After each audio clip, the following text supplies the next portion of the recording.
নমস্কার, দেখছি রিপাবলিক বাংলা, সঙ্গে রয়েছি আমি স্বর্ণালী সরকার। আরও একটা কথা ওকের এপিসোডে আপনাদের সকলকে স্বাগত। কথা ওকের এপিসোড মানেই কিছু বিষয় যেই মুহূর্তে সব থেকে বেশি চর্চিত, আলোচিত, বিতর্কিত তা নিয়ে খোলা মনে আলোচনা করা।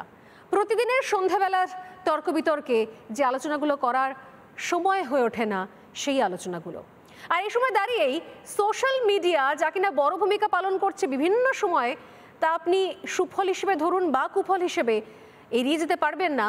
সেখানে সব থেকে বড় যে বিষয় নিয়ে আলোচনা দেখতে পাওয়া যাচ্ছে তা হচ্ছে যে এই অপারেশন সিঁদুর হোক বা মাওবাদী নেতা নিকেশ, সব ক্ষেত্রেই নির্দিষ্ট একটা শ্রেণী যেন বারবার কাঁদতে শুরু করছে। আমার বক্তব্য হচ্ছে যে এই কান্না হোক বা অভিযোগ হোক, এটা কি আমাদের দেশের গণতন্ত্র সে অধিকার দেয় না? নাকি আরেকটা পক্ষ যেটা বলছেন যে আসলে এই সমস্ত কুম্ভী রাষ্ট্র, আসলে কান্নাকাটি কিছু নয়, সময়ে সময়ে কান্নাগুলো, পার্সপেক্টিভগুলো চেঞ্জ হয়ে যায়, আসলে এটা দেশের সঙ্গে গাদ্দারি। না হলে অপারেশন সিঁদুরের সময়তেও ভারত যুদ্ধ করছে না জেনেও তারা কেন যুদ্ধ নয় শান্তি চেয়ে স্লোগান দেয়?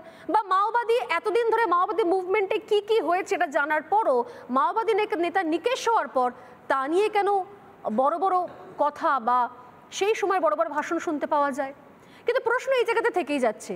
সত্যি সত্যি এই বিভিন্ন ভার্সনগুলো নিয়ে আলোচনা করতে গেলে একটা প্রশ্ন ওঠে যে আমাদের দেশের গণতন্ত্র, আমাদের দেশের সংবিধান প্রত্যেকের নিজস্ব মত প্রকাশের যেখানে অধিকার দেয়, সেটা কি এখানে এটাও এক্ষেত্রে গণতন্ত্রের অংশ হিসেবেই আমরা দেখব না? নাকি গদ্দারি মনে হচ্ছে, গাদ্দারি মনে হচ্ছে, কোথাও দেশদ্রোহিতা মনে হচ্ছে?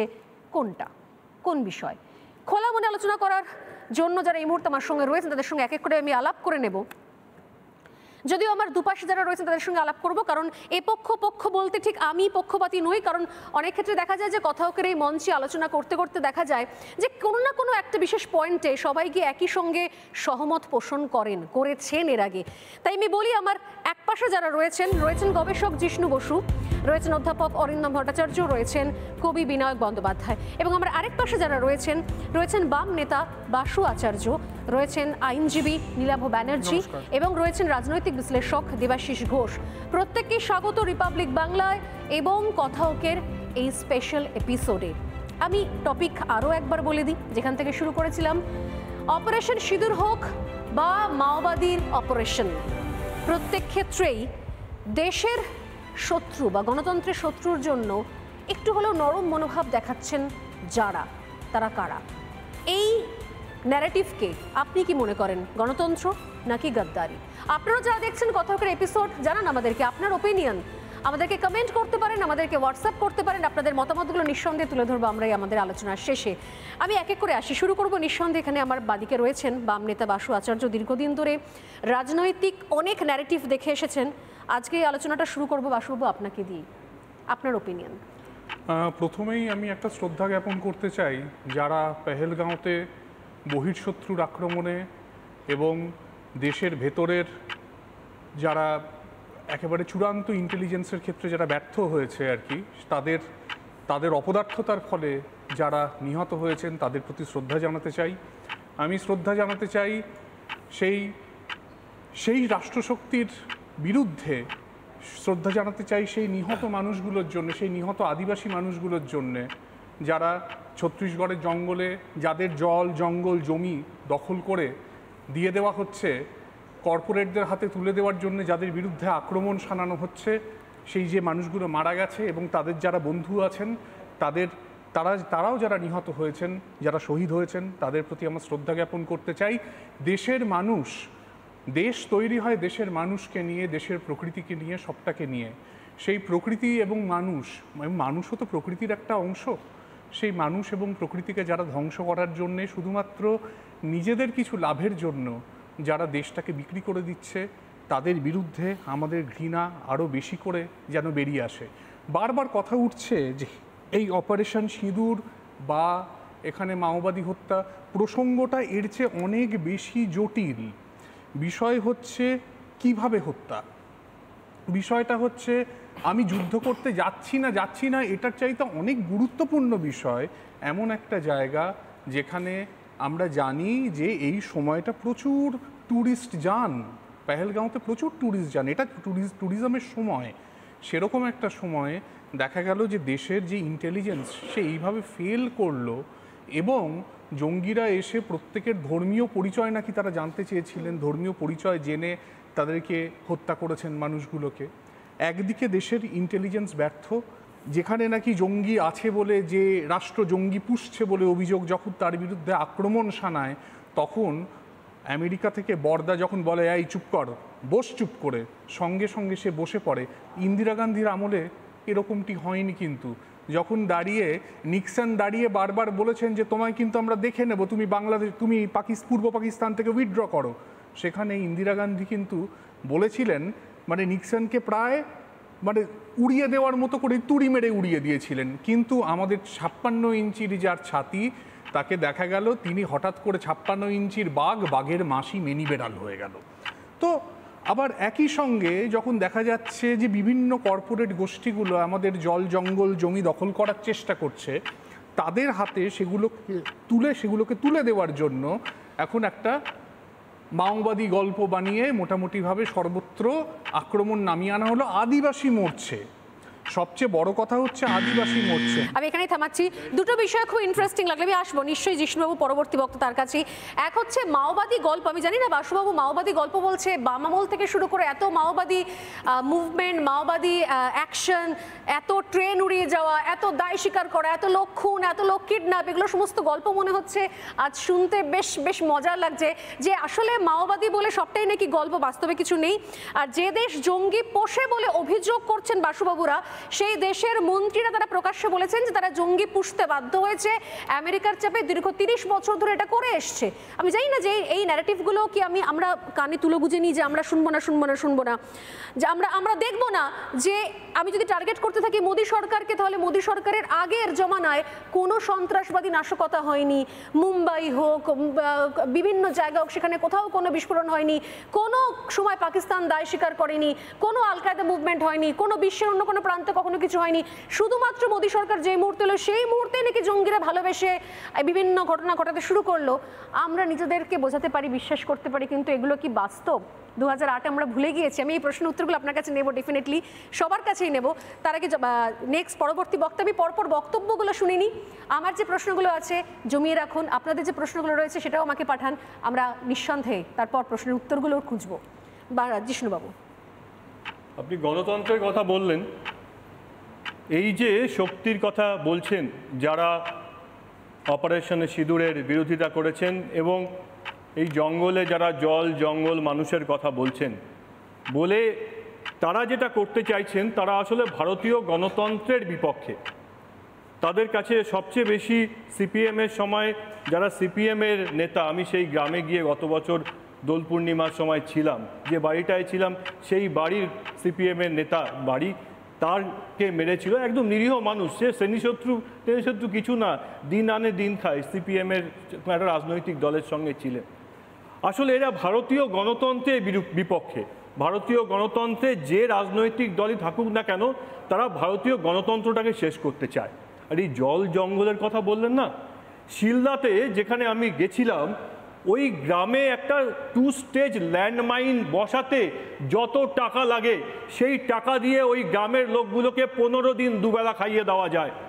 এই 2 স্টেজ ল্যান্ডমাইন যে দিচ্ছে, সেটা পাকিস্তান দিচ্ছে না চীন দিচ্ছে, তারা কি ওই গ্রামের মানুষের জঙ্গলের জন্য দিচ্ছে? তারা 2 স্টেজ ল্যান্ডমাইন এর জন্যই দিচ্ছে যে আমাদের দেশ টুকরো টুকরো হয়ে যাবে, নষ্ট হয়ে যাবে। প্রত্যেকটা ক্ষেত্রে, যেমন 2010 সালে সেন্ট্রাল ফরেন্সিক সায়েন্স ল্যাবরেটরি কলকাতার, তার ডাইরেক্টর ছিলেন CN ভট্টাচার্য, একটা সাংঘাতিক কথা বলেছিলেন যে রেডিও কন্ট্রোল এক্সপ্লোসিভ ডিভাইস এবং remote control high frequency explosive device, এই টেকনোলজি তালিবানদের কাছ থেকে মাওবাদীরা এখানে এনেছে। মানে খাগড়াগড়ের ঘটনা ঘটতো না যদি মাওবাদীরা এর সঙ্গে যুক্ত না থাকতো। প্রত্যেকটা ক্ষেত্রে যে ধর্মান্ধ শক্তি, এখানে জেহাদি শক্তি কাজ করছে, তার সঙ্গে আরেক ধর্মান্ধ শক্তি, তাদের ধর্ম হয়তো মাও, যে মাও নিজের জীবনে 30 লক্ষ মানুষকে মেরেছেন। 30 লক্ষ মানুষকে মারার সময় মাও আর তার সবচেয়ে কনিষ্ঠ স্ত্রী জিয়াং কজন কোর্টে গেছিলেন? 30 লক্ষ মানুষকে মাও নিজে মেরেছেন কালচারাল রেভলিউশনের সময়। কতবার কোন কোর্টে গেছিলেন একবার বলে দেবেন। দ্বিতীয় যে বিষয়টা সাংঘাতিকভাবে আমাদের মধ্যে সমস্যা হয়ে যাচ্ছে, যে রাজনৈতিকভাবে বামপন্থী শক্তি যেহেতু পিছিয়ে আসছে, তার জন্য তারা তাদের শেষ অবলম্বন হিসেবে তারা এই চক্রের মধ্যেই পড়ে যাচ্ছেন। যারা অপারেশন সিঁদুরে গিয়ে ভারতবর্ষ আর পাকিস্তানকে একই জায়গায় দাঁড় করিয়েছেন, তারা ভারতবর্ষের জেনারেলদের সঙ্গে মুনিরকে একই জায়গায় দাঁড় করিয়েছেন। কিন্তু যে মুনিরের ব্যাপারে একটু বলছিলেন না, আমেরিকার অঙ্গুলি হেলনে, আরে মুনিরের বিরুদ্ধেই তো আমেরিকার অঙ্গুলি হেলনের বহু কথা আছে। তাই চলে মুনির শুধুমাত্র এই মৌলবাদীদের জন্যে আর আমেরিকার জন্যে। তাই মুনিরের সঙ্গে আপনারা তুলনা করলেন আমাদের এখানকার জেনারেলদের। পাকিস্তানের আমি দুটো ঘটনা বলাটা খুব দরকার। অপারেশন সার্চলাইট টিক্কা খানের সময়, সেই সময় সব মিলিয়ে 4 লক্ষ মহিলাকে ধর্ষণ করা হয়েছিল। জিওফ্রে ডেভিস বলে একজন অস্ট্রেলিয়ান ডক্টর এসেছিলেন, উনি গিয়ে জিজ্ঞাসা করেছিলেন ওই পাকিস্তানের অ্যাডমিরালদের যে আপনারা এরকম কাজ করলেন, একটা মানুষ হয়ে এরকম কাজ করা যায়? বলেছেন টিক্কা খান পাকিস্তানের সরকার, যাকে এখানকার রাজনৈতিক দলের একজন শ্রদ্ধেয় নেতৃত্ব ভারতবর্ষের নেতৃত্বের সঙ্গে সমান বলেছেন তারা বলেছেন এখানকার মহিলাদের গর্ভে পাকিস্তানের সন্তান উৎপাদন করার জন্যে। সেদিনকার পাকিস্তানের অ্যাডমিরালদের থেকে শুরু করে আজকের মুনির পর্যন্ত কোনো পরিবর্তন হয়নি। আপনারা আসলে ভারতীয় গণতন্ত্রের বিরোধিতা করছেন। আমি বলতে চাই যে যারা গণতন্ত্রকে একবার বিশ্বাস করেছিলেন তারা অন্তত এই চক্রের বাইরে আসুন, তা না হলে গণতন্ত্রের জেতা হারার জায়গা আছে। কিন্তু আজকে যদি কেউ বেজিংয়ে কিংবা সাংহাইতে একটা গান্ধীবাদী পোস্টার মারে একটি মেয়ে, কালকে তার কি অবস্থা হবে একবার চিন্তা করুন তো। বেশ, সময় একদম শেষ। আমি এই জায়গা থেকে আসবো পরবর্তী বক্তার কাছে, যদিও বাসুবাবুর কাছে মনে হয় অনেকগুলো প্রশ্ন জমা হয়ে গেল, আমি উত্তরগুলো নেব। তবে তার আগে দেবাশিসদার কাছে আসি। দেবাশিসদার আজকে একটু গলার স্বর খারাপ, কিন্তু আমার মনে হয় যে কথকের বক্তব্যটা খুব স্পষ্টভাবেই বলতে পারবেন। হ্যাঁ, আমি চেষ্টা করছি। আমার গলা যেভাবে ভেঙে গেছে পহেলগামের ঘটনার পর, আমার আশঙ্কা হচ্ছে ভারতবর্ষও যেন এভাবে টুকরো না হয়ে যায়। মানে আজকে আমরা কি দেখছি, মানে সেই আমেরিকান প্রেসিডেন্টের কথা, হয় তোমরা আমার দলে, না হলে তোমরা সন্ত্রাসবাদী। যখন যিশুদা বলছিল আমার বারবার এই কথাটা মনে পড়ছিল। মানে খুব অবাক কাণ্ড। মানে যিশুদা খুব ভালোভাবে বোঝেন আমাদের কতগুলো মনস্তত্ত্ব আছে। সেই মনস্তত্ত্ব বলে যে মানুষের পরিচয় ওই রিজুরেখো রাস্তার মতো নয়, মানে অনেকগুলো মোড় চত্বর খুঁজে সেটা আসে ওদের। সেখানে যদি আমরা আমরা তো বহু পরিচয়ের অধিকারী, আমরা যদি একমাত্রিক চিন্তা করি তাহলে কিন্তু সেটা সহিংসতার বীজ বপন করে। এটা মাথায় রাখতে হবে। শেকুমাকু আর ভক্ত এই দুদিকে ভাগ করে দেওয়া হয়েছে। কারা শেকুমাকু, কারা ভক্ত? মানে যদি আমি সিঁদুর অপারেশনকে পুরোপুরি সমর্থন করি, যদি আমি যুদ্ধকে সমর্থন করি, তাহলে আমি ভক্ত হলাম। যদি আমি না সমর্থন করি, যদি আমার তার বিরুদ্ধে কিছু বলার থাকে, তাহলে আমি শেকুমাকু হয়ে গেলাম। এটা গণতন্ত্র নয়। গণতন্ত্র আজকে বুঝতে হবে, পাকিস্তানে গণতন্ত্র নেই, বাংলাদেশে গণতন্ত্র নেই, কিন্তু আজকে সংখ্যাগরিষ্ঠ হিন্দুদের বুঝতে হবে ভারতবর্ষে আজও গণতন্ত্র আছে। তার পরিচয় সেনারা দিয়েছেন। সেনারা যখন যুদ্ধ করেন তখন কে হিন্দু কে মুসলিম দেখেন না, কোনো জাতি দেখেন না, কোনো ধর্ম দেখেন না। কাশ্মীরে যখন কারো বাড়িতে বোম পড়ে তারা তখন কাঁধে কাঁধ মিলিয়ে সেই মানুষটিকে বাঁচাবার চেষ্টা করেন। সেখানে কোনো শেকুমাকু আসে না, সেখানে কোনো ভক্ত আসে না, সেখানে একটাই পরিচয়, তারা ভারতীয়। মানে এই যে বারবার আমাদের সেনারা বারবার যখন বলছেন যে ভারতবর্ষ একটা সেকুলার ডেমোক্রেটিক কান্ট্রি, তখন খুব অবাক লাগছে আমাদের রাজনীতিকদের কথায়, বা কিছুটা সংবাদ মাধ্যম, কিছুটা আমাদের যারা রয়েছেন, যারা প্রভাবিত করছে সমাজকে, তাদের কথায়। মানে এটা প্রিন্সটন ইউনিভার্সিটি অধ্যাপিকা জেনা তুকেভিচ তিনি বলেছিলেন যে সোশ্যাল মিডিয়ায় অন্যান্য সমস্ত বিষয়গুলোর মধ্যে বিতর্কিত এবং বিভাজনগুলো যে বিষয়, সেই বিষয়ে সবথেকে বেশি ভিউজ হয় এবং ক্লিক হয়, এবং সেখান থেকে একটা অর্থনৈতিক জায়গা তৈরি হয়। সমাজ মাধ্যম বা সংবাদ মাধ্যম হয়তো সেই জায়গাটাকে ক্যাচ করার চেষ্টা করছে। আমাদের যেটা রাগ, ক্ষোভ, ঘৃণা, সেই জায়গায় আমাদেরকে দিয়ে দিচ্ছে, মানে এগিয়ে দিচ্ছে, এবং মানুষের যে রাজনৈতিক দলগুলো চেষ্টা করছে খুব সহজ রাস্তায় যাওয়ার, হয় তুমি হিন্দু নাহলে তুমি মুসলিম, হয় তুমি দেশদ্রোহী নাহলে তোমার দেশপ্রেমী। আমার দুটি কথা বলার আছে। যারা আজকে অপারেশন সিন্দুর নিয়ে কথা বলছেন খুব ভালো করেছেন। পহেলগামের অত্যন্ত নির্মম 26 জন যে মানুষ মারা গেছেন, খুব দুঃখজনক, এবং তার বিষয়টা করতে হতো, সেটা সরকার যেটা ভালো মনে করেছেন, সমস্ত বিরোধী দল তাকে সাপোর্ট করেছেন। কিন্তু আমরা কি সত্যি যুদ্ধ চাই? যুদ্ধ অর্থনীতির সাথে অঙ্গাঙ্গিভাবে জড়িত। মানে একটা যুদ্ধ হওয়া মানে অর্থনৈতিক কতটা ক্ষতি ভালো করে বুঝতে হবে। মানে এর মধ্যে কোনো আবেগ নেই। মানে একটা যুদ্ধ হওয়া মানে আমার পুঁজি, মানে আমার অস্থিরতা, আমার সামরিক অস্থিরতা, রাজনৈতিক অস্থিরতা, আমার বিদেশি পুঁজি চলে যাওয়ার সম্ভাবনা আছে। সাথে শেয়ার মার্কেট হয়তো সাময়িক এফেক্টেড হবে, কিন্তু আমাদের যে ক্যাপিটাল মার্কেট সেটা কিন্তু দীর্ঘকালীন প্রভাব পড়বে, এবং তার ফলে আমাদের অর্থনীতি স্লথ হবে। এটা বোঝার মতো ক্ষমতা কি আমাদের, যাদের শুভবুদ্ধি সম্পন্ন মানুষ তাদের নেই? তাহলে যুদ্ধটা কেন দরকার? যুদ্ধ করতে গেলে আমার সামরিক যে যুদ্ধবিরতির ক্ষেত্রে আমাদের যে সামরিক জায়গা রয়েছে সেখানে আমাকে খরচ করতে হবে। সেই খরচ কোত্থেকে আসবে? সেই খরচ আসবে আমার উন্নয়নের খাত থেকে। তার মানে আমার উন্নয়ন বাধাপ্রাপ্ত হবে। তাহলে কি আমার যুদ্ধ দরকার?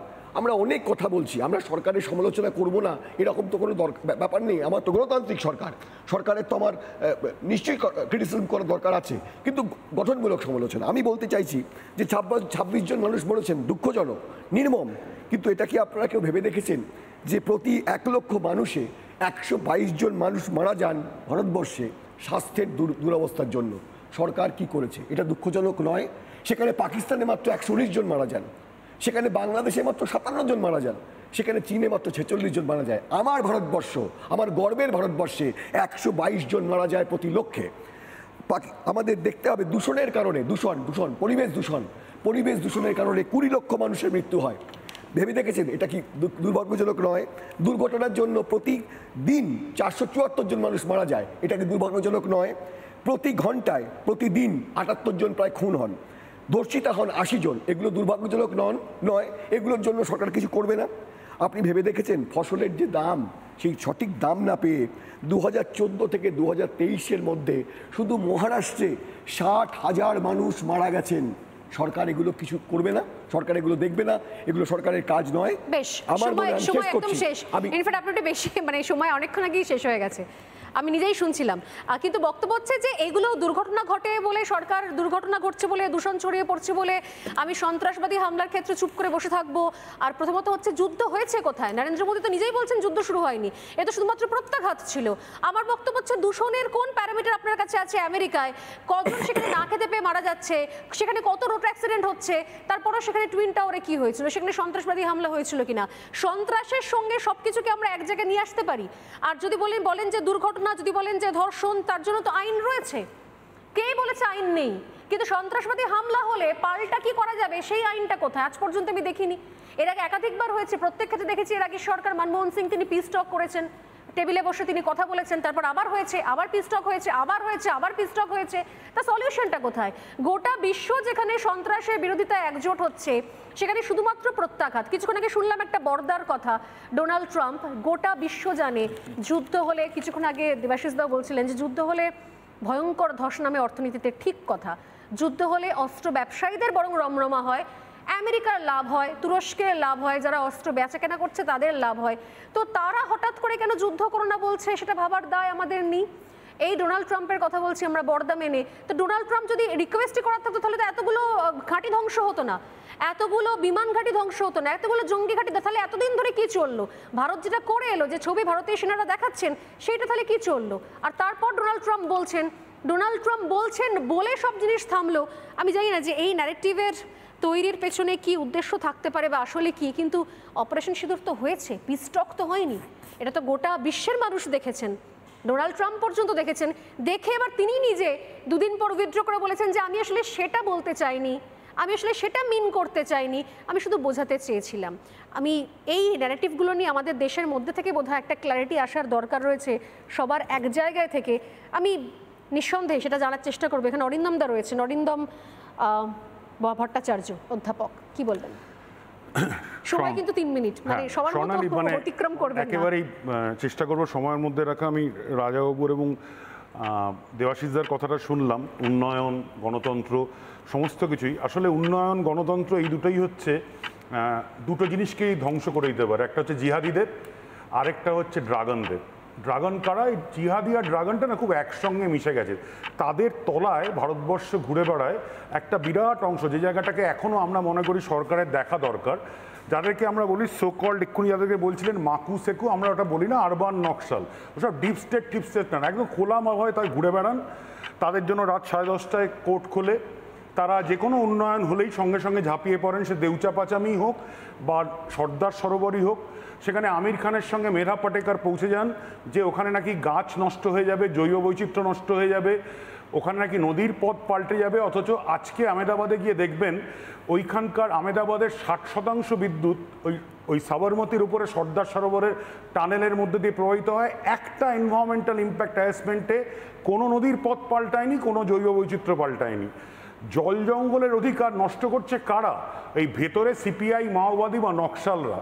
আপনারা শুনলে অবাক হয়ে যাবেন, আইএসআই এবং নকশালের মধ্যে পার্থক্য কী?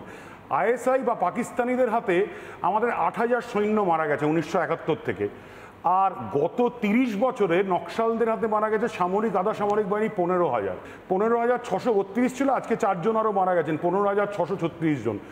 আবিষ্কার ডিজি ছত্তিশগড় দেখাচ্ছেন প্রত্যেকটা অস্ত্র হচ্ছে চীনের ছাপ মারা, আইএসআই এর ছাপ মারা না হলেও পাকিস্তান থেকে আনা। ঠিক এলটিটির কাছেও যেরকম করে পাওয়া যেত। চীন এবং পাকিস্তানের অ্যাক্সিস, এই আরবান নকশাল, এই মাওবাদী, আমাদের পশ্চিমবঙ্গে এগুলো ছিল। চারু মজুমদারের মাধ্যমে এই শয়তানি শুরু হয়েছিল, যারা নিজের চীনের চেয়ারম্যানকে নিজের চেয়ার দেশের থেকে ওপরে রাখেন, যারা ভিসিকে খুন করেন, ভাইস চ্যান্সেলরকে খুন করেন, যারা বিদ্যাসাগরের মূর্তির মাথা কেটে দেন, যারা রবীন্দ্রনাথকে বুর্জোয়া কবি বলেন, তাদের কাছে ভারতবর্ষ আমরা শিখবো না। তাদের এখনও আরবান নকশালরা পড়ে আছেন, আমাদের স্টুডিওতেও তাদের হয়ে কথা বলছেন। অটল বিহারী বাজপেয়ী এবং নরেন্দ্র মোদী দুটি কাজ করেছিলেন। 2000 সালে অটল বিহারী বাজপেয়ী এসেই আমরা ভাবি রাজ্য ভাগ করা, নকশালবাদকে বন্ধ করতে ঝাড়খণ্ড তৈরি করেছিলেন 2000 সালে, এবং ঠিক একই কাজ করেছিলেন নরেন্দ্র মোদী 2014 সালে অন্ধ্রপ্রদেশ ভেঙে তেলেঙ্গানা। এর ফলে যা 2000 সালে 180টা নকশাল অধ্যুষিত ডিস্ট্রিক্ট ছিল, 2019-এ হয়ে গেল সেটা 70টা, এবং আজকে সেটার সংখ্যা আপনার উইকিপিডিয়া থেকে আরম্ভ করে হোম মিনিস্ট্রি খুলে দেখুন, মাত্র 25টা এসে দেখেছে, বিজাপুর, গোলকুন্ডা থেকে আরম্ভ করে গাছিবল্লির একটু অংশ পর্যন্ত। এবং আমাদের স্বরাষ্ট্রমন্ত্রী কথা দিয়েছেন এই কাঁকড়া বিছেগুলো 31শে মার্চ 2026-এর মধ্যে সাফ হবে। এবং আরেকটা কথা বলে আমি শেষ করব, কাশ্মীরিদের খুব ভালো বলা হচ্ছে, তো কাশ্মীরিরা বারবার দেখবেন হিন্দু ট্যুরিস্ট আসা হোক এটা চাইছে, মানে হিন্দুদের থেকে ব্যবসা চাই। কিন্তু 7 লক্ষ যে কাশ্মীরি পণ্ডিতকে তাড়িয়েছিল সেটা নিয়ে বলবে না 1 লক্ষ হিন্দু কাশ্মীরিকে আমরা দায়িত্ব নিচ্ছি, যাদেরকে একদিনে 19শে জানুয়ারি থেকে 20শে জানুয়ারি সারা পৃথিবীতে কোথাও পাবেন না একটা জাতি নিজ ভূমে পরবাসী হয়েছে, নিজের দেশে থেকে উদ্বাস্তু। আমরা তো বাংলাদেশ থেকে পালিয়ে আসা লোক ছিলাম, কাশ্মীরি পণ্ডিত নিজের দেশে থেকে জম্মু আর দিল্লিতে উদ্বাস্তু। একজন কাশ্মীরি নেতা, একজন কাশ্মীরিও বলেন না আপ আ যাইয়ে টুরিস্ট আ যাইয়ে পুরা শান্তি কা মাহল হ্যায়। আসল কথা হচ্ছে কাশ্মীরি পণ্ডিতদের প্রতিবেশী যে আমার বাড়ি থেকে চলে গেল 30 বছর আগে, তার বাবা বা তার ছেলে বলছে না তার ছেলে ফিরে আসুক। এরা ভেতরে ভেতরে জিহাদি, ভেতরে ভেতরে চাওয়ালা থেকে ঘোড়াওয়ালার মধ্যে সেই জিহাদের বন্ধন। G20 হয়েছিল, ব্যবসা পেয়েছিল, সব ধ্বংস করছে। না, ব্যবসার ক্ষেত্রে আমি বলি, আমি নিজে যেহেতু সম্প্রতি ঘটনা ঘটার আগে আগে কাশ্মীর থেকে ঘুরে এসেছি, সেখানে প্রচুর পরিমাণে ব্যবসা বেড়েছে, পর্যটক বেড়েছে, এবং এটা আমার নিজের অভিজ্ঞতা যে কাশ্মীরি যারা সেখানে ব্যবসা করছেন তাদের বোধহয় এত পর্যটন, মানে সেটাও বোধহয় কোথাও একটা সমস্যা, তারা হয়তো কোথাও একটা টেনশনে পড়ে গিয়েছেন। আপনারা শুনবেন নিশ্চয়ই, সাম্প্রতিক সময়তে একাধিক কংগ্রেস নেতা সেখানকার তারা বলেছেন যে এত পর্যটক, ইতনা ট্যুরিজম নেই চাইয়ে, এত ট্যুরিজম চাই না আমাদের। এবং একটা অংশ তো মনে হচ্ছে যে এত ট্যুরিজম চলে আসছে তো সমস্যা হয়ে যাচ্ছে, এরপরে ছেলেমেয়েগুলোকে আর হাতে 500 টাকা দিয়ে পাথর ধরানো যাবে না, এত ট্যুরিজম কেন আসছে। তো কোথাও একটা এই ট্যুরিজম নিয়ে একটা সমস্যার জায়গা হচ্ছিল। আপনি একটা জিনিস ভুলে গেলেন, নিজ ভূমে পরবাসী আমাদের এ রাজ্যেও হতে হচ্ছে, মুর্শিদাবাদে। এনিওয়ে, আজকে বিষয় যদিও কাশ্মীর নয়, আমি যেখান থেকে শুরু করেছিলাম, এই পাকিস্তান হোক বা মাওবাদ হোক, তাদের জন্য কষ্ট পাচ্ছেন কারা? তারা যে কারণে কষ্ট পাচ্ছেন, যে অধিকারে কষ্ট পাচ্ছেন, সেটাকে আমরা কি বলবো? নীলাভ, গণতন্ত্র বলবো, দেশের গণতন্ত্র, নাকি বলবো দেশের সঙ্গে গাদ্দারি? দেখুন, আমরা আমাদের দলগত অবস্থান এখানে পরিষ্কার। দেশের সুরক্ষার খাতিরে আমরা প্রত্যেকে এক। দেশের অভ্যন্তরীণে দাঁড়িয়ে গণতান্ত্রিক পরিস্থিতিতে রাজনৈতিক মতাদর্শগত পার্থক্য আছে, গণতন্ত্রে ভোটে লড়াইয়ের ক্ষেত্রে বিভিন্ন ইস্যু ক্ষেত্রে মতপার্থক্য থাকে, কিন্তু বহিঃশত্রুর বিরুদ্ধে আমরা প্রত্যেকে এক। এটা আমরা পাহেলগাঁও ঘটনার পর থেকে আমাদের দলের শীর্ষ নেতৃত্বের অবস্থান, এবং আজও সেই অবস্থান। অপারেশন সিঁদুর যখন হয়েছিল, যখন অপারেশন সিঁদুরের মাধ্যমে জঙ্গি ঘাঁটিগুলোকে গুড়িয়ে দেওয়া হয়েছে পিওকেতে, বা সেখানকার যারা পাক সেনাদের যে ছাউনিগুলো আছে তার উপরেও আক্রমণ হয়েছে বলে শোনা গেছে। তো এই পরিস্থিতিতে দাঁড়িয়ে আমরা পরিষ্কার বলেছি, দেশের বাইরে যেই শত্রুরা পাকিস্তানি হতে পারে, যে পাকিস্তানের মদতপুষ্ট জঙ্গিরা যেই ঘটনা পেহেলগাঁওতে অত্যন্ত লজ্জাজনক, নিন্দাজনক, মানবতা বিরোধী যে ঘটনা ঘটিয়েছে, সেই ঘটনার বিরুদ্ধে সরকার যে পদক্ষেপ নেবে আমরা প্রথম দিন থেকে বলেছিলাম, সেই পদক্ষেপের ক্ষেত্রে আমরা সরকারের সাথে রয়েছি ভারতবাসী হিসেবে, 1 নম্বর। 2 নম্বর, নকশাল আন্দোলন এটাকে বলবো না, এটা হচ্ছে মাওবাদী আন্দোলন। মাওবাদী আর নকশালদের মধ্যে কিছু পার্থক্য রয়েছে। এটা হচ্ছে মাওবাদী ছত্তিশগড়ে। দেখুন, ছত্তিশগড়ের মাওবাদীরা দীর্ঘদিন সেখানকার মানুষের পক্ষে ভয়ঙ্কর। এই যে রাজ্য ভাগ হওয়ার কথা বলছেন, রাজ্য ভাগ হওয়ার পরে 2013 সালের 25শে মে তৎকালীন সময় কংগ্রেসের 27 জন নেতাকে একদিনে মেরে দিয়েছিল এই মাওবাদীরা। তার মধ্যে বিদ্যাচরণ শুক্লার মতো নেতা ছিল, তৎকালীন সময় প্রদেশ কংগ্রেসের সভাপতি ছিল, তাদেরকে কিন্তু হত্যা করেছিল। দেখুন, কোনোদিন বন্দুক আর বোম দিয়ে দেশ চলে না, বন্দুক আর বোম দিয়ে কোনোদিন পরিবর্তন হয় না। ভারতবর্ষের গণতন্ত্র 1947 সাল থেকে 2025 সাল অবধি চলছে। এই গণতান্ত্রিক নিয়মে আমরা কংগ্রেস দীর্ঘদিন ক্ষমতায় থেকেছি। একটু আগে দাদা বললেন আমাদের দলের বিরুদ্ধে অনেক কথা, সেটা পরে বলছি। আমরা ক্ষমতায় দেখেছি, কখনো বিভিন্ন মিলিঝুলি সরকার এসছে, কখনো বিজেপি সরকার এসছে, বিজেপির দুজন প্রধানমন্ত্রী হয়েছে, সবটাই গণতান্ত্রিক উপায়ে পরিবর্তন হয়েছে। কারণ ভারতবর্ষের গণতন্ত্রের এটাই মাধুর্য, সে কেন্দ্রের ক্ষেত্রে হোক, বিভিন্ন রাজ্যের ক্ষেত্রে হোক, গণতান্ত্রিক উপায়ে একটা সরকারকে ফেলে দিয়ে আর একটা সরকারের পরিবর্তন করেন এই দেশের মানুষ, এই রাজ্যের মানুষ, এই পশ্চিমবঙ্গের মানুষ, এই দেশের মানুষ। সেই জায়গায় দাঁড়িয়ে আমরা পরিষ্কার আমাদের বক্তব্য, এবং আমাদের ছত্তিশগড়ের যিনি প্রাক্তন মুখ্যমন্ত্রী, যিনি এর আগেই মুখ্যমন্ত্রী ছিলেন ভূপেশ বাঘেল, তিনি পরিষ্কার করে বলেছেন যে মাওবাদীদের ওপরে যে অপারেশন চালিয়েছে ভারতীয় সেনারা, সেটাকে আমরা অভিনন্দন জানাই, এবং এই ঘটনাতে পরিপূর্ণভাবে আমরা কিন্তু খুশি। এবং যখন আমাদের কংগ্রেসের সরকার ছিল 2018 থেকে 23, সেই সময় 600 গ্রামকে কিন্তু মাওবাদী মুক্ত করা হয়েছিল কংগ্রেস সরকারের ভূপেশ বাঘেলের নেতৃত্বে, মুখ্যমন্ত্রীত্বে। সেই জায়গায় দাঁড়িয়ে আমাদের বক্তব্য পরিষ্কার, এখানে আমরা আগেও বলেছি, আবারও বলছি, ভারতের মধ্যে থেকে অস্থিরতা তৈরি করা হোক, ভারতের বাইরে থেকে পাকিস্তানের শত্রুরা অস্থিরতা তৈরি করুক, পাকিস্তান থেকে জঙ্গি এসে এখানে অস্থিরতা তৈরি করুক, তাদের ক্ষেত্রে উচিত শিক্ষা দিতে হবে। কারণ যারা মানুষের, সাধারণ মানুষের, যারা ভারতবাসী, তাদের জীবনযাপন, তাদের জীবনের ক্ষেত্রে, তাদের সুরক্ষার ক্ষেত্রে একটা ঠের হয়ে দাঁড়াবে, তাদেরকে তো কোনোভাবেই আমরা টলারেট করতে পারি না। আর পাশাপাশি এখানে দাঁড়িয়ে একটা কথা আমরা পরিষ্কারভাবে বলছি, দেখুন, আমরা সবাই আগে ভারতীয়, দেশের স্বার্থে আমরা প্রত্যেকে একজোট। এই মাওবাদীদের উপদ্রব আমরা পশ্চিমবঙ্গেও অনেকদিন দেখেছি। এই মাওবাদী আন্দোলনকে হাতিয়ার করে পশ্চিমবঙ্গ সরকারে আজকে যারা বসে রয়েছে, তৃণমূল দল, তাদের ক্ষমতা আসে এই মাওবাদীদের হাত ধরে। এই কিষাণজি থেকে শুরু করে সেই সময় একাধিক মাওবাদী নেতা, এবং তাদের কারণে আমরা জানি একের পর এক এই যে কারখানা চলে যাওয়ার কথা, এর আগেও কে একজন বলছিলেন, একজন দাদা, তো এই কারখানা তো সেখান থেকে শালবনী থেকে তৎকালীন সময়ও চলে গেছিলো। কারণ কোনো শিল্প গোষ্ঠী যারা বিনিয়োগ করতে যায় ভারতবর্ষের যে কোনো জায়গায়, তারা যদি দেখে সেখানে স্থানীয় সুরক্ষা নেই, সে তৃণমূলের সিন্ডিকেট রাজের কারণে হতে পারে, মাওবাদীর কারণে হতে পারে, সেক্ষেত্রে তারা সেখানে বিনিয়োগ করবে না। বিনিয়োগ না হলে কর্মসংস্থান তৈরি হবে না, ভারতবর্ষ এবং পশ্চিমবঙ্গের যুবক যুবতীরা, যুব সমাজ বেকার হয়েই থাকবে, এটা পরিষ্কার। একদম খুব স্পষ্ট বক্তব্য। আমি এই জায়গা থেকে জাস্ট অ্যাড করতে চাই, যখন পশ্চিমবঙ্গের কথা হলো, আমাদের শেষ বক্তব্য বিনয়বাবুর উত্তর আমি নিয়ে নেব, তারপর কিছু প্রশ্ন বাসুবাবুর কাছেও রয়েছে, কিছু উত্তর জিষ্ণুদাও দেবেন। পশ্চিমবঙ্গের ক্ষেত্রেই আমরা দেখেছি যে রাজ্যে যখন মুখ্যমন্ত্রী বুদ্ধদেব ভট্টাচার্য, সেই সময়, তার আগে, তার পরে একাধিক সিপিএম নেতা, প্রথম সারির থেকে শুরু করে পরের দিকে একদম ছোটখাটো সিপিএম নেতা পর্যন্ত বিনা বিচারে মারা গিয়েছে, তাদেরকে হত্যা করা হয়েছে। একাধিক মাওবাদী অপারেশন। আমি জানি না জ্ঞানেশ্বরী দুর্ঘটনায় নিহত সেই সমস্ত মানুষজন, তাদের কি অপরাধ ছিল? গোটা দেশ জুড়ে একের পর এক জায়গাতে রক্তস্রোত বয়ে বওয়ানো হয়েছে। তাদেরকে আজ নিকেশ করার জন্য কাদের মনে হচ্ছে যে সত্যি সত্যি গণতান্ত্রিক প্রক্রিয়ায় বিচার হওয়া দরকার ছিল, যারা সত্যি সত্যি এদেশের গণতন্ত্রের উপরে কখনো আস্থা রাখেনি, তারা কারা? প্রশ্ন একই, সত্যি কি এটা আমাদের দেশের গণতন্ত্র এগুলোকে অনুমতি দিচ্ছে, অনুমোদন দিচ্ছে, পারমিশন দিচ্ছে, নাকি আসলে একটা দেশের সঙ্গে গাদ্দারি, দেশদ্রোহিতাই? আমি যেহেতু সবার শেষে বলছি, একটু হয়তো আমাকে থামিয়ে দেবেন যদি একটু এইতে হয়। খুবই উচ্চাঙ্গের আলোচনা হচ্ছিল, আমি শুনছিলাম, অনেকে অনেক রকম কথা বলবেন, সেটাই কাম্য। তো আমি একটুখানি জিনিসটাকে একটু মাটির কাছাকাছি থেকে দেখতে চাইছি। তো আমার নিজের ব্যক্তিগত অভিজ্ঞতায়, আমার একটা গল্পেও আমি এটা লিখেছিলাম, আমার আমেরিকায় একজনের সঙ্গে পরিচয় হয়েছিল, তাকে ভদ্রলোক বলতে পারছি না, সবাই তাকে চেনেন দেখলাম, যিনি কলকাতার একজন ভাইস চ্যান্সেলরকে খুন করে আমেরিকায় থাকেন। তাকে মোটামুটি সবাই চেনেন। গোপাল সেনকে, ভাইস চ্যান্সেলর গোপাল সেনকে খুন করেছিলেন যে লোকটি, তিনি আমেরিকায় থাকেন, মোটামুটি সবাই চেনেন।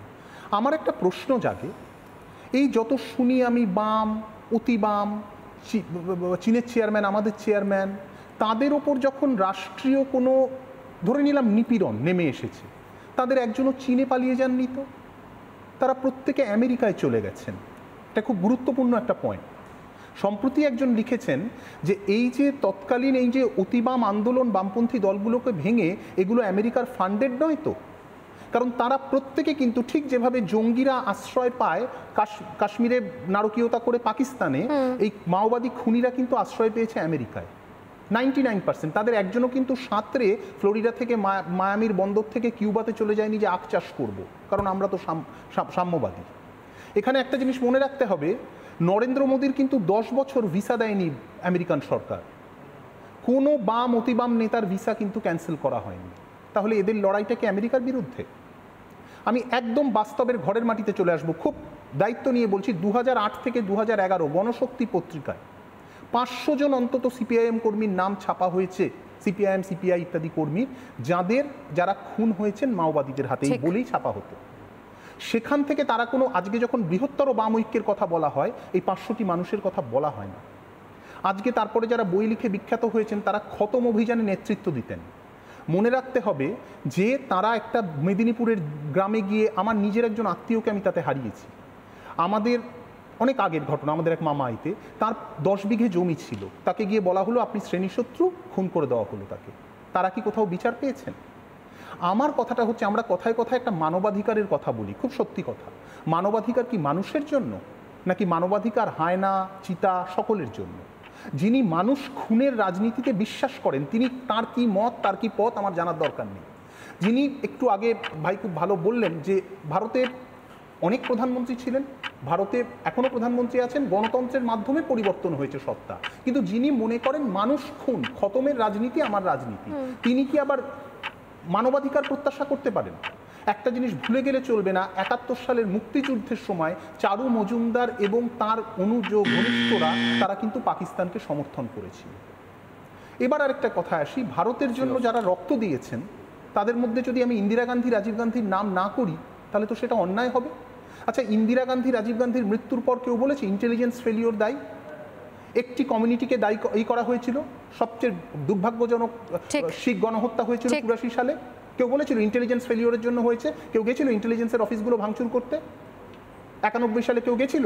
আমরা তো জানতাম যে ইন্টেলিজেন্স ফেলিওর হয়েছে, মালা পরাতে গিয়ে এরকম করেছে।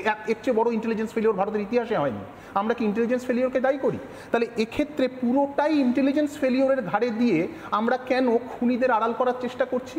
যিনি বলছেন তার ঘরে ডাকাতি হলে তিনি কি পুলিশে যাবেন, নাকি তিনি ছুতোর, তার বাড়ির যিনি প্লাম্বার বা ওই কার্পেন্টার আছে তাকে ফোন করে বলবেন যে আপনি ছিটকিনিটা ভালো করে করতে পারেননি, তার ফলে বাড়িতে ডাকাত এসে গেছিল, দায়িত্বটা আপনার?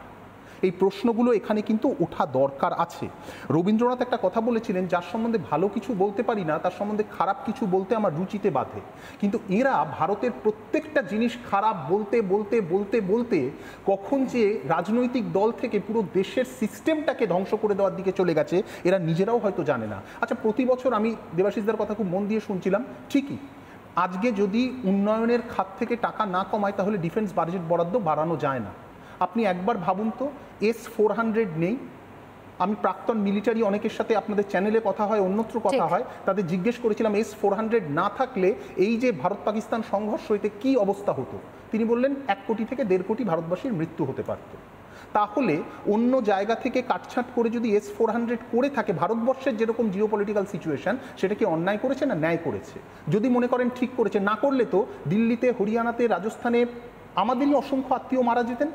এই কাজটা যদি মনে করেন ঠিক করেছেন, এই কাজটার জন্য এরা কেউ ভারত সরকারকে একবার ধন্যবাদ জানিয়েছে? ভারত তো মিলিটারি রাষ্ট্র নয়, এখানে তো সরকার সিদ্ধান্ত নেয়।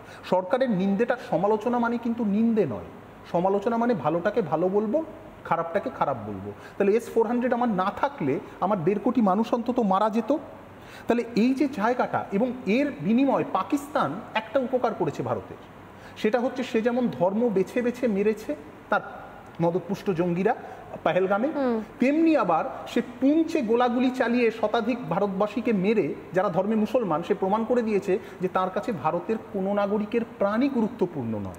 ওটা তার একটা ফ্যাসাড, তার একটা ছদ্মবেশ যে হিন্দু মারবো মুসলমান মারবো। আজকের এই জায়গায় দাঁড়িয়ে একটাই আমার বক্তব্য, যে যারা মানুষ খুন করেন, যারা মানুষ খুনের রাজনীতিতে বিশ্বাস করেন, সে সন্ত্রাসী হোক কিংবা সে কোনো একটা বাদকে সামনে আনুক, সে মানবাধিকার প্রত্যাশা করতে পারে না। পরিশেষে যে মাওবাদের কথা তারা বলেন, ওই ইন্টেলিজেন্স ফেলিওরে আরেকটা জিনিস শুধু অ্যাড করবো, সেখানে ইন্টেলিজেন্স ফেলিওর হতে হতে অ্যাকচুয়াল বেঁচে গেছিল শালবনীতে বুদ্ধদেব ভট্টাচার্য।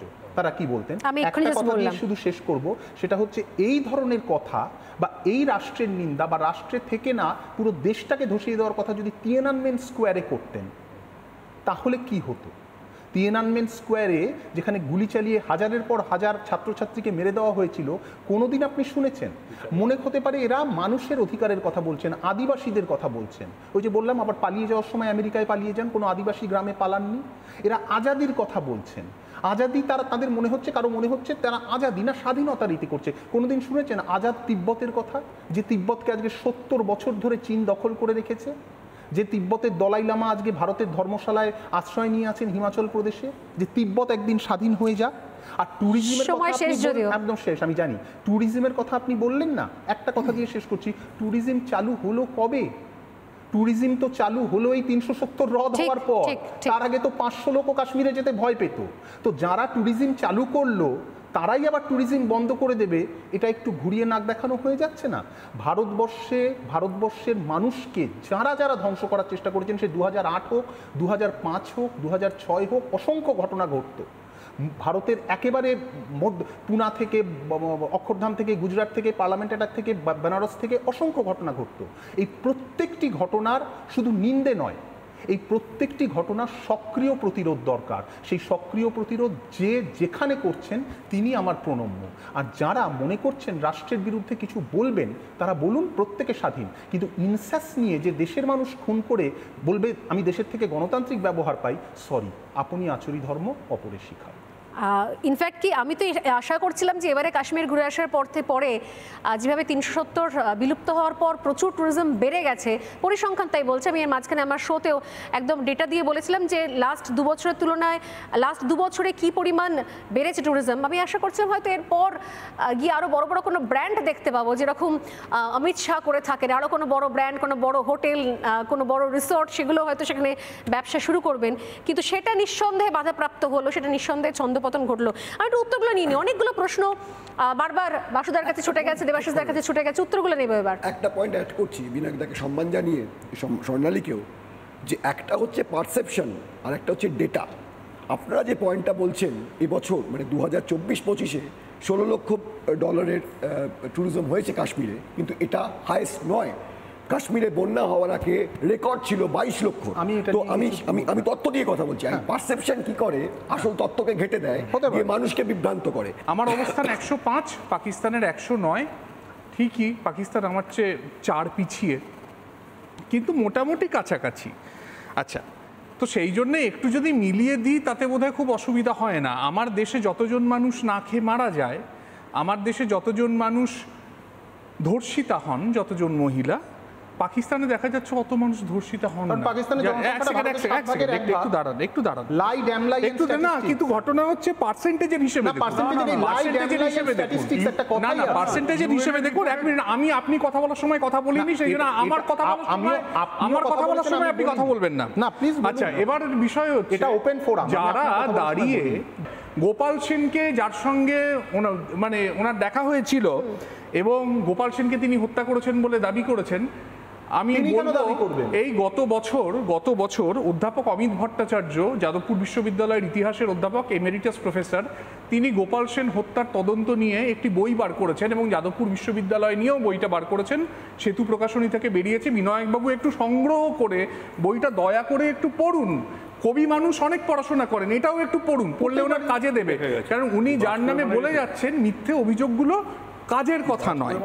3 নম্বর আরো একটা জিনিস বলি, মানে let me put certain things straight. না একজনই না, আমি বুঝতে পারছি না একটু যে ইতিহাসের কথা বলি, একটু ডেটা দিয়ে কথা বলি, একটু ডেটা জানা দরকার। বাংলাদেশ হওয়ার সময় যদি জানেন, বাংলাদেশ হওয়ার সময় চারুকীর্তিরা বাংলাদেশের বিরোধিতা করেননি, বিনায়কবাবু করেননি বোধহয় জিনিসগুলো। যদি দেখেন সবকিছু আমার পড়া সম্ভব না। না পড়েননি, না পড়ে তাহলে বলবেন না। শুনুন, no investigation, no right to speak, এটা মাথায় রাখবেন। তথ্য না জেনে বলাটা খুব খারাপ জিনিস। এবার আসি আরেকটা জায়গা। আপনি তথ্য বিকৃতি ঘটান। এবারের বিষয় হচ্ছে মানে উনি মব লিঞ্চিং করে মানুষকে হত্যা করে দেওয়া যায় গরুর মাংস আছে কিনা জানার জন্য। হ্যাঁ, সেটা সেই হত্যাটা জায়েজ, ঠিক সেই হত্যাটা জায়েজ হবে। আজকে দাঁড়িয়ে একজন সাংবাদিক একজন ভিসি কালবুর্গি কি ছিল মশাই, তাকে তো খুন করলেন আপনারা, আরএসএস এর লোকেরা খুন করলো। আজকে দাঁড়িয়ে আরে যারা জাতির পিতাকে খুন করেছে তারা আজকে দাঁড়িয়ে বন্দুকের রাজনীতি নয়, এই নয়, এই সমস্ত কথাবার্তা বলছে।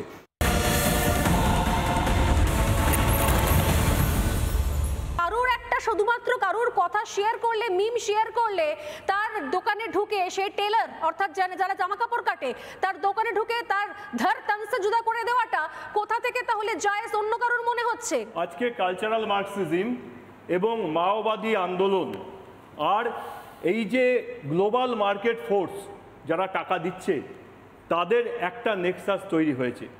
এই যে স্ট্যাটিস্টিক্সের কথা বললেন না, যে পরিসংখ্যান অমুক, ক্ষুধার ইন্ডেক্সে ভারতের থেকে বাংলাদেশ, পাকিস্তান তারা ভালো আছে, প্যালেস্টাইনও বোধহয়।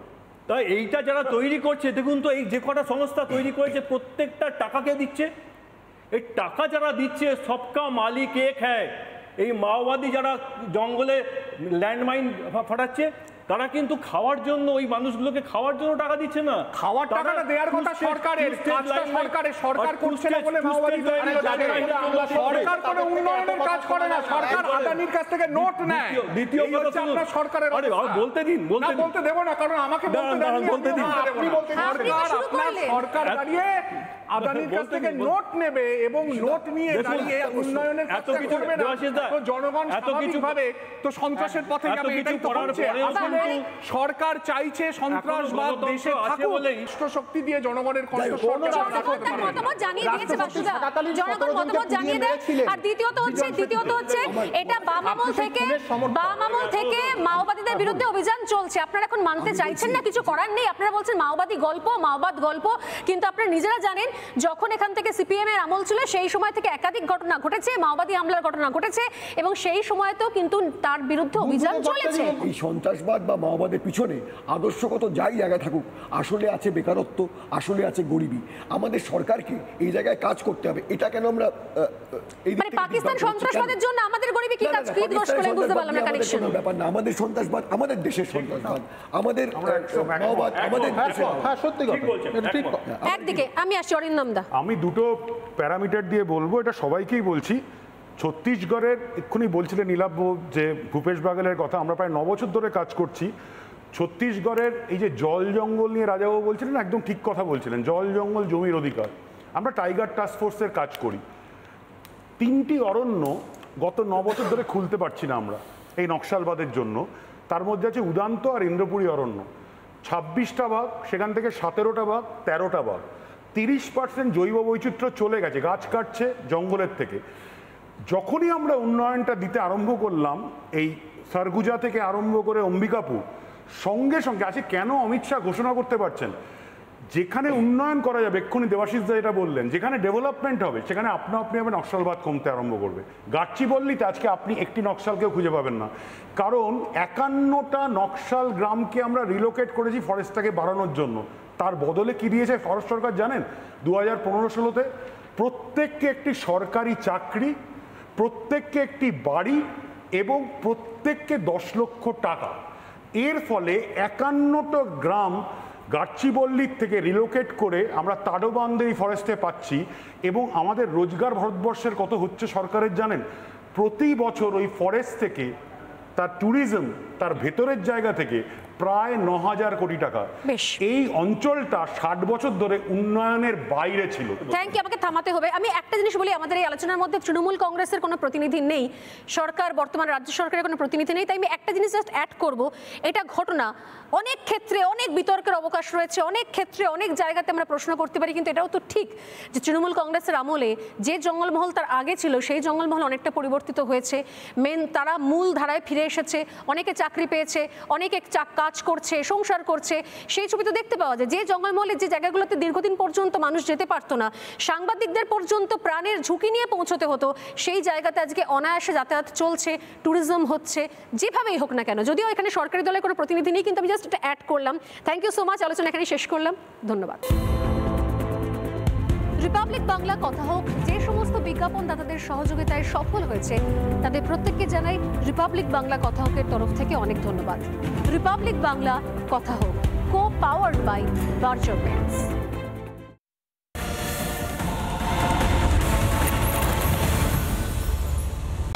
নানা ধরনের কন্টেন্ট দেখার জন্য লাইক করুন, শেয়ার করুন আমাদের ফেসবুক পেজ, সাবস্ক্রাইব করুন আমাদের ইউটিউব চ্যানেল। পাশাপাশি অন্যান্য ব্রেকিং নিউজের জন্য অবশ্যই চোখ রাখুন রিপাবলিক বাংলায়।